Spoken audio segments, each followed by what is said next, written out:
नमस्ते सदावत्सले मातृभूमे। हम लोग एक विशेष विवाद की बात करने जा रहे हैं। सन 1920 में मुकदमा हुआ। 1920 में इसका मतलब ये हो गया कि उस समय अंग्रेजों का शासन हुआ करता था। अंग्रेजों के शासन के समय पर भी तय हो गया था, हिंदुओं के पक्ष में हो गया था। हिंदुओं के पक्ष में होने के बावजूद पार्टीशन, उसके बाद पार्टीशन हो गया और पार्टीशन होने के बावजूद वो ज़मीन हमें नहीं मिल पाई।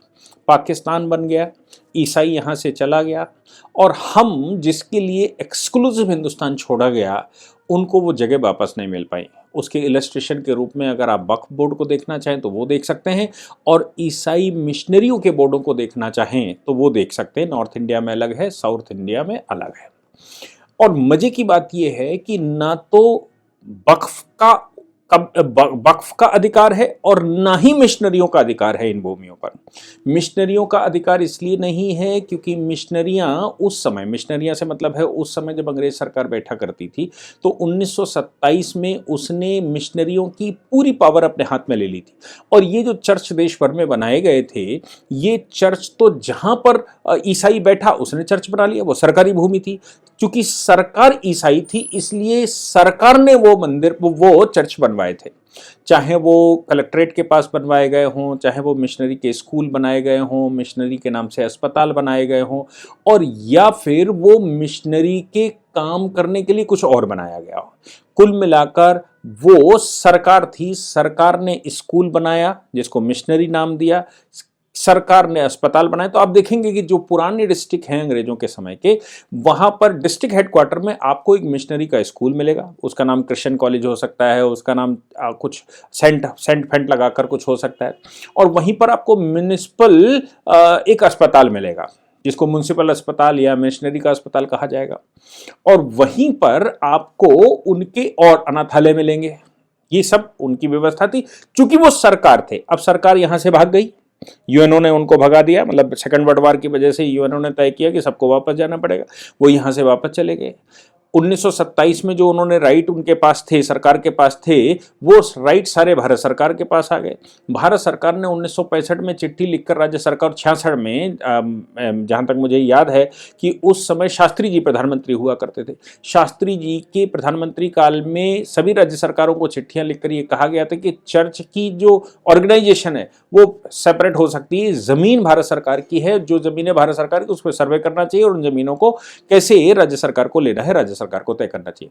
तो ना तो मिशनरी की जो पूरे देश में जमीनें हैं वो उनके बाप की हैं और ना ही लीगली ये जो वक्फ बनाया गया वो उनके हाथ में। क्योंकि वक्फ बना था तब भी पाकिस्तान तो वक्फ ही बना, पाकिस्तान पूरा ले लिया। उसके बाद जो यहाँ सार्वजनिक संपत्तियां मुसलमानों की बची वो भारत सरकार थी।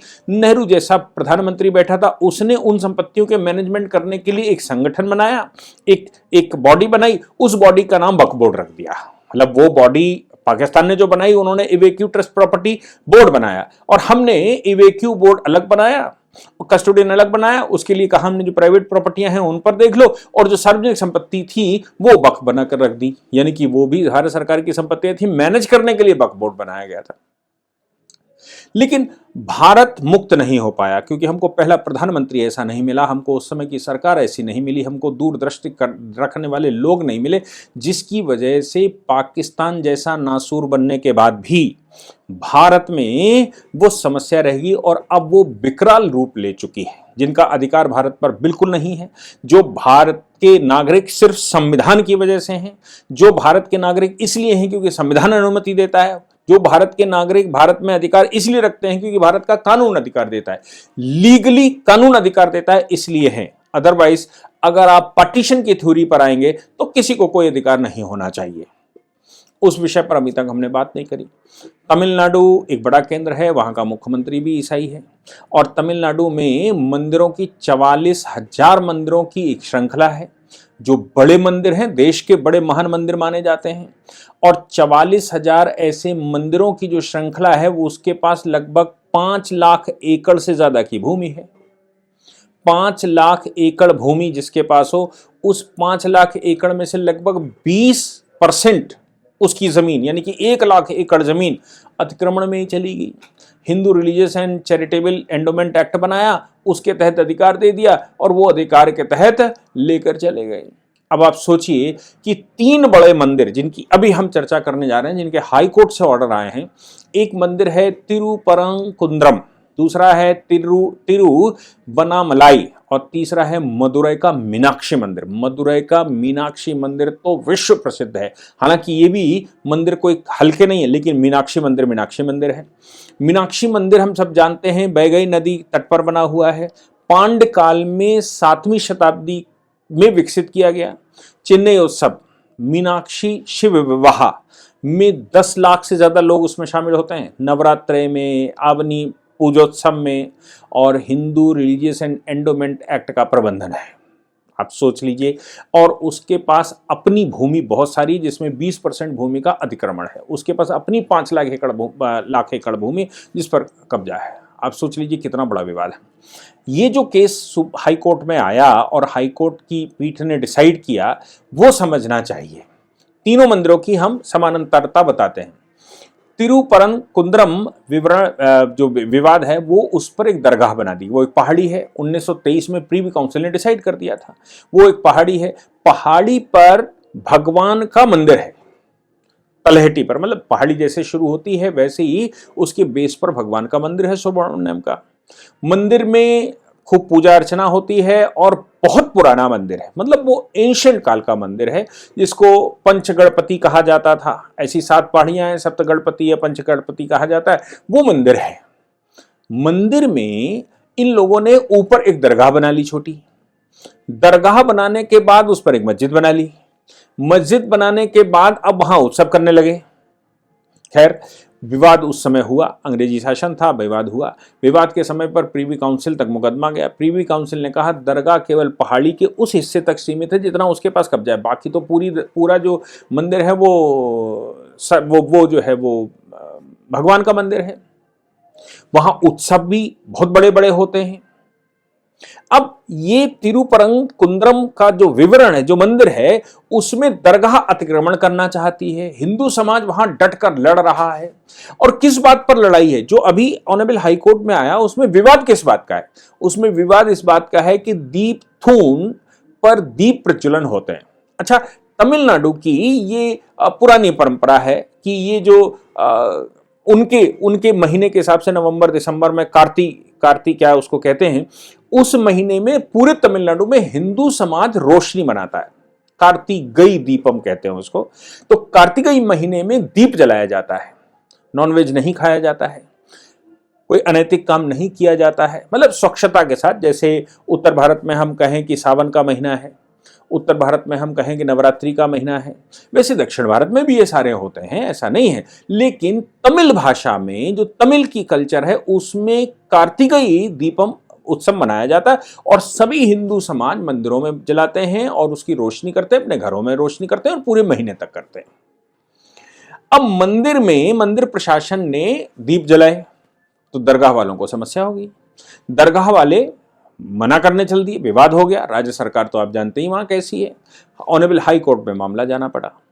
ऑनरेबल हाई कोर्ट के सिंगल जज ने कहा कि भाई अगर मंदिर के लोग दीप तुम पर दीप प्रज्वलन करते हैं तो आपको क्या समस्या है? इनका कहना था, जो मजार वाले हैं, इनका कहना है कि हमारी मजार से 50 मीटर दूर पर ये दीपक जला रहे हैं। तो हाई कोर्ट ने कहा तुम्हारी दरगाह में तो नहीं जला रहे, तुम्हारा अधिकार जो 1923 के ऑर्डर के अनुसार है, जो कि प्रीवी काउंसिल का जजमेंट है, आज से 100 साल पहले का जजमेंट है, उसमें तो केवल उतना ही पोर्शन तुम्हारे पास है, बाकी पोर्शन तो सब मंदिर का है। तो मंदिर दीप जला रहा है तो तुम्हें क्या समस्या है? अब इनकी समस्या ये है कि दीप जलता है तो वहां तक रोशनी जाएगी, क्योंकि खतरा बहुत है इस्लाम को बहुत खतरा है। जैसे ही कोई हिंदू समाज पूजा पाठ शुरू करेगा तो उनको लगता है इतना इस्लाम खत्म हो जाएगा। उसके पीछे की कथा भी है। आप जब भविष्य पुराण पढ़ेंगे तो भविष्य पुराण में राजा भोज की कथा है। राजा भोज की कथा यह है कि वो खाड़ी में उन्होंने राज्य विस्तार किया। राज्य विस्तार करते समय उन्होंने वहाँ एक मंदिर बनाया, मंदिर बनाकर उसकी पूजा अर्चना करी तो भगवान ने उनको स्वप्न में दर्शन दिया और दर्शन देके कहा कि महामद नाम के व्यक्ति को हमने यहाँ पर भेजा है, वो यहाँ का प्रशासन करेगा, तुमको यहाँ से लौट जाना चाहिए। दूसरे दिन महामद आए अपने मंत्रियों के साथ और राजा भोज का उन्होंने आवभगत किया। राजा भोज वहाँ से चले आए। महामद, जिनको प्रॉफिट मोहम्मद दूसरे शब्दों में कहा जा सकता है, महामत के लिए ये बात कही गई कि भाई ये मंदिर जो राजा भोज ने बनाया है, यहाँ शिवलिंग बनाया है जिसको वो पिंडी कहते हैं, जिसको काबा कहते हैं, ऐसी कथा है उसमें कि अब अगर वहां जल चढ़ा दिया जाएगा गंगा जी का तो फिर वो हिंदू शासन हो जाएगा, फिर वो जो महामत को दिया गया है वो सब खत्म हो जाएगा, फिर भगवान शिव का वहां प्रभाव हो जाएगा और पूरी जगत में ये बिल्कुल विनाश हो जाएगा और हिंदू समाज स्टैब्लिश हो जाएगा और भगवान शिव का वहां शासन हो जाएगा। तो खतरा तो हिंदू मुस्लिम समाज को तब से है, 1400 साल से, राजा भोज के टाइम से या प्रॉफिट मोहम्मद के टाइम से, कि भाई कहीं ऐसा ना हो कि गंगा जल वहां चढ़ जाए, कहीं ऐसा ना हो कि दीपक की रोशनी वहां आ जाए, कहीं ऐसा ना हो कि वहां पर कुछ और ऐसा घंटी बजने लगे, शंख बजने लगे, तो ऐसा ना हो कि इस्लाम खत्म हो जाए। इसलिए इस्लाम को, चूंकि इस्लाम एक बारीक तार पर रखा हुआ है और चूंकि भगवान शिव के वरदान से वो उस समय दिया गया था, इसलिए उनको मालूम है कि ये कभी भी कुछ भी हो सकता है, खत्म हो जाएगा। ऐसी परिस्थिति में खतरा होना स्वाभाविक है और खतरा है तो भाई कुछ ना कुछ इस तरह के विवाद करते रहते हैं। दरगाह अतिक्रमण करना चाहती, बढ़ाना चाहती, हिंदू समाज वहां पर सामने खड़ा है और हिंदू समाज उसको हिलने नहीं देना चाहता। सिंगल जज ने जब ये कह दिया कि देखो भाई इससे तुम्हें क्या समस्या है, ये दीप जला रहे हैं, तो उनका कहना था 50 मीटर दूर है केवल, इसकी रोशनी हमारे पास आती है और साहब ये तो विवाद हो सकता है और इस भूमि पर यहां पर सामाजिक सद्भाव बिगड़ सकता है और कम्युनल वायलेंस हो सकते हैं। ये कहा गया कि भी कम्युनल वायलेंस हो सकते हैं। हाईकोर्ट ने कहा कम्युनल वायलेंस हो सकते हैं मतलब क्या भाई, कम्युनल वायलेंस का क्या मतलब है, ये तो कोई मतलब ही नहीं होता।